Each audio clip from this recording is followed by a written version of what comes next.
ప్రతి అమ్మాయికి తెలవాల్సిన ఒక యాక్ట్. అదే పాష్ యాక్ట్.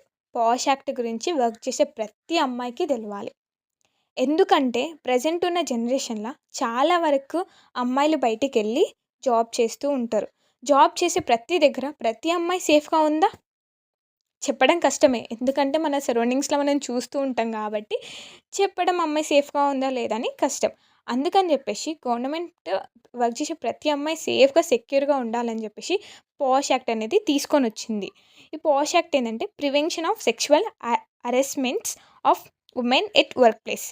అంటే వర్క్ ప్లేస్‌ల ఏ అమ్మాయి గాని సెక్షువల్‌గా ఏదైనా ప్రాబ్లమ్ ఫేస్ చేస్తుంది అంటే, ఈ పాష్ యాక్ట్ ద్వారా మనం కంప్లెయింట్ ఇయ్యొచ్చు. అది ఐసీసీ ద్వారానన్నా, ఎల్సీసీ ద్వారానన్నా ఇయ్యొచ్చు. ఇది డిజిటల్‌గా మెయిల్ ద్వారా కంప్లెయింట్ ఇయ్యొచ్చు. డైరెక్ట్ మనం ఎళ్లి కూడా కంప్లెయింట్ అనేది ఇయ్యొచ్చు. ఎందుకంటే మనం ప్రతి దగ్గర జాబ్ చేసే దగ్గర సేఫ్‌గా ఉండాలంటే అది ఆర్గనైజ్ సెక్టర్ గాని, అన్‌ఆర్గనైజ్ సెక్టర్ గాని ఇలాంటి యాక్ట్స్ అనేది తీసుకురావాలి. ఈ యాక్ట్స్ తీసుకొచ్చే ద్వారా మనము సేఫ్‌గా, సెక్యూర్‌గా మనము జాబ్ అనేది చేసుకుంటాం. అందుకని ప్రతి ఒక్కరికి ఈ యాక్ట్ గురించి తెలవాలి. అవేర్‌నెస్ ఉండాలి.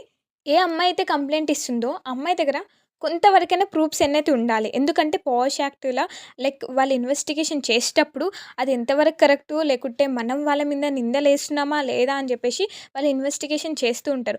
ఇన్వెస్టిగేషన్ చేస్తూ ఉంటప్పుడు మనం చెప్పేది కరెక్టు. వాళ్ళ మీద ఎలాంటి కోపం పెట్టుకొని గాని, వాళ్ళ మీద ఎలాంటి కక్ష పెట్టుకొని గాని, మనం ఆపోజిట్ జెండర్ మీద కంప్లెయింట్ ఇయ్యలేమని చెప్పేసి వాళ్ళకి అర్థమైతది. అండ్ మనం జాబ్ చేసే దగ్గర సేఫ్టీగా జాబ్ చేసుకోవచ్చు.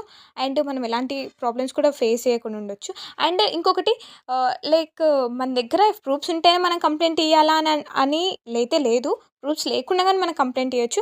ఎందుకంటే వాళ్ళు ఇన్వెస్టిగేషన్ చేసి ఎంతవరకు మనం కంప్లెయింట్ ఇచ్చిన దాంట్లో నిజం ఉంది, అబద్ధం ఉంది అని చెప్పేసి వాళ్ళు తెలుసుకొని లైక్ ఏ స్టెప్ అయినా తీసుకుంటారు.